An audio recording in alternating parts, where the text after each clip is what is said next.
अस्सलाम वालेकुम फ्रेंड्स, उम्मीद है कि आप सब खैरियत से होंगे।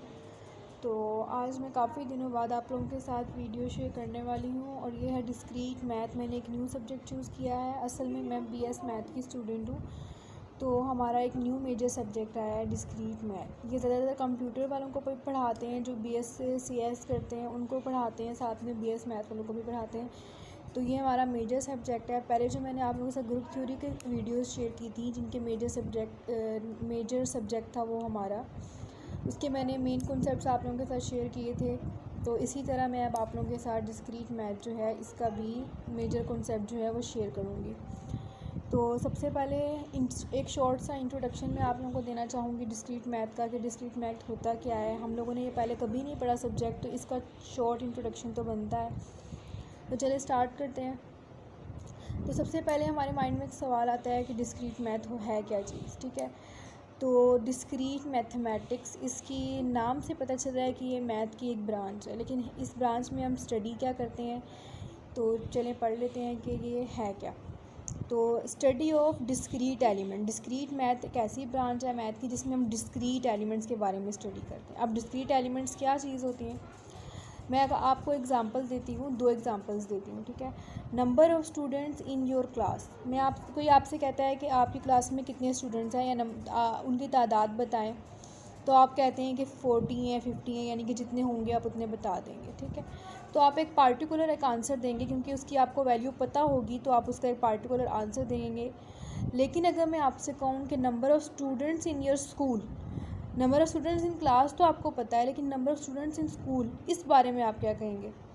तो ये तो हमें नहीं पता। अब हम हर किसी को तो नहीं पता होता है ना कि स्कूल में कितने स्टूडेंट्स हैं या क्या है, तो आप कोई पार्टिकुलर आंसर नहीं देंगे, ठीक है। तो जिस बात का आपको पता हो, यकीन हो ये बात ठीक है या गलत है, वो बात क्या होती है, डिस्क्रीट होती है। जिसका आपको कोई अंदाज़ा ही नहीं है, या ये गलत हो सकती है, ये ठीक हो सकती है, तो वो हमारे पास क्या होती है, नॉट पार्टिकुलर आंसर होता है उसका, और उसको हम कहते हैं कॉन्टीन्यूस, ठीक है। और ये कॉन्टीन्यूस फंक्शंस वगैरह ये हम लोग पढ़ते हैं कैलकुलस वगैरह में। और डिस्क्रीट मैथ में हम ऐसी वैल्यूज़ के बारे में स्टडी करते हैं जिनके बारे में हमें यकीन होता है कि ये बात ठीक है या फिर गलत है, ठीक है। जैसे एक और एग्जांपल मैं आपको देती हूँ, टुडे इज़ फ्राइडे, आज फ्राइडे है। इस बात का आप क्या आंसर दोगे, या यस दोगे या नो दोगे, या आप ट्रू दोगे या फॉल्स दोगे। तो ये एक पार्टिकुलर आंसर होगा, येस या नो या ट्रू या फॉल्स, ठीक है। तो इस तरह के आंसर्स या इस तरह की वैल्यूज़ को स्टडी करना हम क्या कहते हैं, डिस्क्रीट मैथ में हम इन सबको स्टडी करते हैं, ठीक है, जिस बात का कोई ना कोई पार्टिकुलर आंसर हो। तो अब इसकी डेफिनेशन देख लेते हैं। A branch of mathematics dealing with finite sets और calculation rather than infinite processes taking limits, convergence, divergence and continuous functions, ठीक है। मैथ की ऐसी ब्रांच जिसमें हम फाइनाइट सेट्स को या फाइनाइट कैलकुलेशंस के बारे में पढ़ते हैं। फाइनाइट मतलब जिसका हमें कोई ना कोई प्रॉपर आंसर पता हो, ठीक है, बजाय इसके कि हम लोग कोई इनफाइनाइट प्रोसेस के बारे में पढ़ें, यानी कि हम लोग जैसे एक्स वाई हमें कोई वैल्यूज़ दी होती है, जैसे हम कैलकुलस वगैरह में पढ़ते हैं, हमें उसकी वैल्यू फाइंड करनी होती है, हमारे पास फाइनाइट वैल्यू भी नहीं आती है, ठीक है।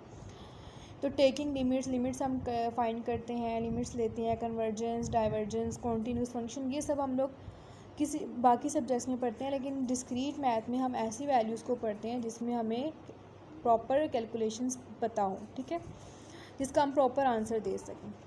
और इसकी एक और मैं आपको डेफिनेशन बताऊं, discrete mathematic is the study of mathematical structure that are countable. Discrete math में हम ऐसे मैथमेटिकल स्ट्रक्चर्स को पढ़ते हैं जो हमारे पास, जिनको हम काउंटेबल होते हैं और सेपरेबल होते हैं, जैसे कि हम लोग इनका कोई ना कोई आंसर दे सकें, जो मैंने आपको ऊपर बात की है, ठीक है। तो इसके जो मेजर टॉपिक्स होते हैं वो क्या होते हैं, मेजर टॉपिक्स जो डिस्क्रीट मैथ के हैं वो logical statements, combination, graph theory पढ़ेंगे हम, इसमें लॉजिकल स्टेटमेंट्स पढ़ेंगे, लॉजिकल कम्बिनेशंस पढ़ेंगे, सेट थ्योरी पढ़ेंगे। ये सब जो होते हैं ये हमारे पास होते हैं डिस्क्रीट मैथ में। तो एक शॉर्ट सा इंट्रोडक्शन था, आई होप कि आप लोगों को समझ आ गया होगा। तो नेक्स्ट लेक्चर में मैं आप लोगों के साथ इसके मेजर टॉपिक्स जो हैं वो शेयर करूँगी। ओके, अल्लाह हाफिज़।